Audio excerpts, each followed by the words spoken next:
Benar nggak sih Tuhan itu punya rancangan yang besar atas hidupku? Terkadang pertanyaannya seperti itu terbesit di dalam hati kita.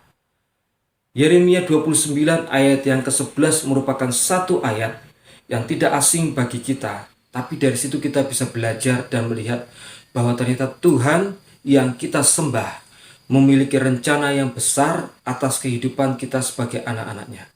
Dan jikalau kita melihat ketika Tuhan menciptakan pertama kali manusia yang ada di dunia ini, sebelum manusia itu diciptakan dan diberikan nafas kehidupan dalam tubuhnya, Tuhan ternyata sudah menyiapkan sebuah rencana atau rancangan yang besar atas kehidupan manusia tersebut. Dari sini kita bisa belajar bahwa ternyata Tuhan yang kita sembah itu selalu memiliki sebuah rencana atau rancangan yang besar atas kehidupan kita. Dan itu berlaku bagi setiap kita, siapapun kita, dari manapun kita, seperti apapun latar belakang kita, seperti bagaimanapun kondisi kita. Tuhan tidak melihat itu. Tetapi sebelum kita ada di dunia ini, dan pada waktu kita di dunia ini, dan pada saat kita menerima Yesus sebagai Tuhan dan Juru Selamat dalam kehidupan kita, saat itulah rancangan Tuhan itu dimulai dalam kehidupan kita. Mungkin kita bertanya dan kita berkata, kalau rancangan Tuhan itu ada dalam hidupku, atau kalau aku masuk dalam rencananya Tuhan, kenapa kok hidupku sampai saat ini masih belum ada perubahan? Aku masih sakit, aku masih dalam kondisi yang mengalami pergumulan atau struggle. Kondisiku masih dalam kondisi yang tidak baik-baik saja. Aku belum melihat masa depan yang cerah. Pokoknya semuanya serba tidak oke dalam kehidupanku. Mungkin kita berkata seperti itu. Saya mau berkata kepada setiap kita semuanya, apapun yang sedang kita alami, baik kondisi kita sedang tidak baik-baik saja, baik kondisi kita sedang tidak stabil, atau malah justru sebaliknya, mungkin kita sedang kondisi yang diberkati, mungkin kita sedang dalam keadaan yang berbahagia, atau apapun itu. Satu saja cirinya, kalau dalam hal itu, di balik itu semuanya, kita mengalami sebuah pertumbuhan iman, dan kita mengalami sebuah pertambahan pengenalan kita akan Tuhan. Percayalah, berarti kita sedang ada di dalam rencananya Tuhan. Itu sebuah ciri yang besar untuk kita memastikan apakah kita ada di dalam rencananya Tuhan atau tidak.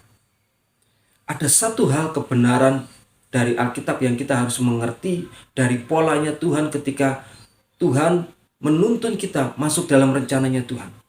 Tuhan tidak akan pernah membeberkan kepada kita dari A sampai Z apa yang akan dia lakukan, rencana apa yang akan dia sediakan dalam hidup kita. Tapi Tuhan akan menuntun kita day by day, hari lepas hari, step by step, langkah demi langkah, untuk menuntun kita masuk dalam rencana satu ke rencana yang lain. Karena rencana Tuhan itu bertambah dalam kehidupan kita.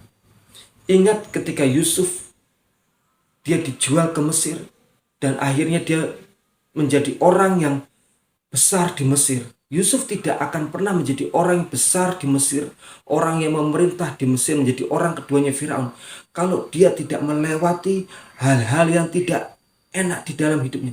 Dia tidak melewati plan rencana Tuhan dari A sampai B sampai C sampai akhirnya berikutnya. Dia tidak akan menjadi orang yang besar di sana. Begitu juga Daud. Daud tidak akan menjadi raja yang besar, raja yang dicintai oleh rakyatnya, raja yang dicintai oleh bangsanya, kalau dia tidak melewati yang namanya padang rumput dan menggembalakan domba 2-3 ekor banyaknya. Dia tidak akan menjadi orang yang besar di sana. Bahkan kalau Tuhan seandainya dia memimpin bangsa Israel atau menjadi orang keduanya di Mesir bagi Yusuf, kalau dia tidak melewati ini, dia malah justru akan menjadi orang-orang pengacau di situ. Jadi Tuhan tahu stepnya, Tuhan tahu langkahnya untuk membawa mereka ke satu titik di mana mereka akan menikmati sungguh-sungguh rencana Tuhan yang besar dalam kehidupan mereka. Mereka harus melewati rencana-rencana Tuhan yang lain dalam kehidupan mereka. Jadi saya mau berkata dalam kehidupan kita, selama kita melewati apapun yang ada di dunia ini, selama kita mengalami pertumbuhan rohani, pertumbuhan iman, percayalah itu merupakan rencana atau merupakan bagian rencana Tuhan dalam kehidupan kita. Ada sebuah hal yang besar yang Tuhan sudah sediakan, tapi untuk mencapai satu titik ini, kita harus melewati hal-hal yang kecil terlebih dahulu. Dan itu adalah pola Tuhan. Pertanyaannya, bagaimana caranya agar kita ini bisa sampai kepada garis akhir, sehingga kita bisa menyelesaikan atau masuk ke dalam rencana Tuhan yang sempurna. Pada suatu hari, Yosua dipanggil oleh Tuhan untuk datang menghadap kepada Tuhan. Tuhan berkata bahwa ternyata hamba Tuhan Musa itu telah mati. Dan Yosua diberikan sebuah mandat atau tugas untuk menggantikan posisinya Musa. Yaitu apa? Memimpin bangsa Israel masuk ke dalam tanah yang Tuhan sudah janjikan bagi bangsa Israel. Yosua kaget, Yosua shock. Karena Yosua tahu bahwa ternyata yang dipimpin itu bukan bangsa yang gampang, bukan bangsa yang rendah hati, tapi bangsa yang tegar tengkuk, bangsa yang keras hati. Dan Tuhan tahu, minimal ada 3 kali Tuhan berkata kepada Yosua agar Yosua itu menjadi kuat dan menjadi teguh hatinya. 3 kali minimal. Di dalam New King James Version dituliskan sesuatu yang menarik dalam kata kuatkan dan teguhkanlah ini.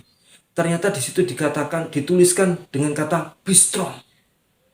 Jadi kunci untuk Yosua menjadi orang yang berhasil memimpin bangsa Israel masuk ke dalam rencana Tuhan sampai kepada tanah yang sudah dijanjikan oleh Tuhan. Kuncinya hanya satu. Yosua must be strong. Yosua must be strong. Hanya itu kuncinya. Yosua harus menjadi orang yang kuat. Di dalam kehidupan kita juga sama.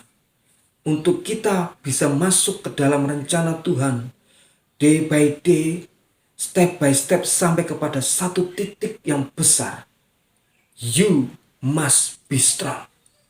Kita harus menjadi orang yang kuat. Engkau harus menjadi orang yang kuat. We must be strong.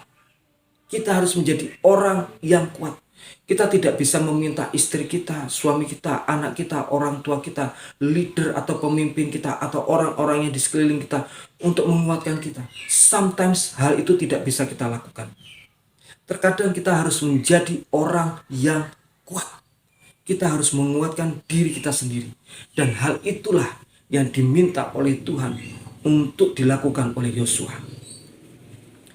Pertanyaannya, bagaimana supaya Yosua itu menjadi strong? Bagaimana Yosua itu menjadi strong, menjadi orang yang kuat?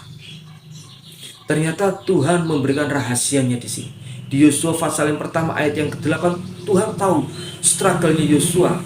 Bagaimana dia menjadi orang yang kuat. Tuhan tahu struggle-nya. Makanya Tuhan berkata di Yosua pasal yang pertama ayat yang ke-8 dikatakan begini. Janganlah engkau lupa memperkatakan kitab Taurat ini, tetapi renungkanlah itu siang dan malam, supaya engkau bertindak hati-hati sesuai dengan segala yang tertulis di dalamnya. Sebab dengan demikian perjalananmu akan berhasil dan engkau akan beruntung. Tuhan memberikan 2 kunci untuk Yosua menjadi be strong, dan dia bisa berhasil dan beruntung dan bisa membawa bangsa ini masuk ke dalam rencana Tuhan. Kuncinya hanya 2. Memperkatakan dan merenungkan Taurat Tuhan atau firman Tuhan. Kuncinya hanya 2 ini. Memperkatakan dan merenungkan Taurat Tuhan atau firman Tuhan siang dan malam. Hanya itu kuncinya sehingga Yosua bisa kuat. Yang menarik dari 2 kata ini, yaitu memperkatakan dan merenungkan ini, ternyata dari bahasa aslinya hanya menggunakan 1 kata, yaitu hagah. Hagah itu arti dari kata memperkatakan dan merenungkan. Tetapi arti yang lebih dalamnya dari kata hagah itu artinya adalah memperkatakan untuk hal-hal yang di luar. Itu hagah yang pertama, arti yang pertama.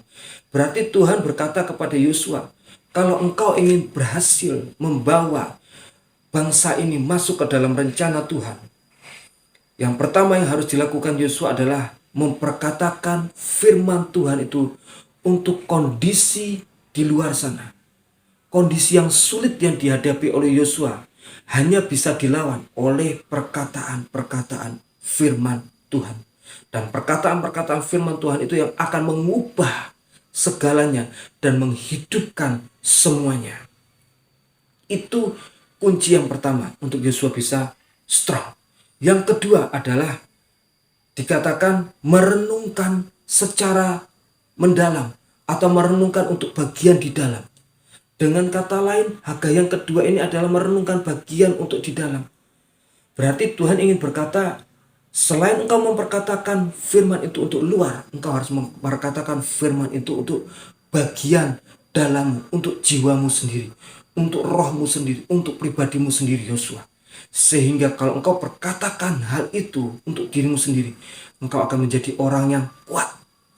You will be strong.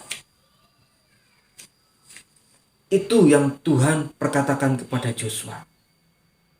Di sini kita bisa belajar untuk kita bisa masuk ke dalam rencana Tuhan dan masuk ke dalam satu buah titik rencana Tuhan yang sempurna. Setiap part demi part, setiap bagian demi bagian kita masuk ke dalam rencana Tuhan hari lepas hari. Kita harus memperkatakan firman itu dalam setiap keadaan yang sedang kita hadapi. Dan kita juga harus memperkatakan firman itu untuk diri kita sendiri, sehingga kita bisa mengalami pertumbuhan iman dan pengenalan akan Tuhan yang lebih lagi, dan kita menjadi orang yang kuat. Sampai di sini, terima kasih, Tuhan memberkati.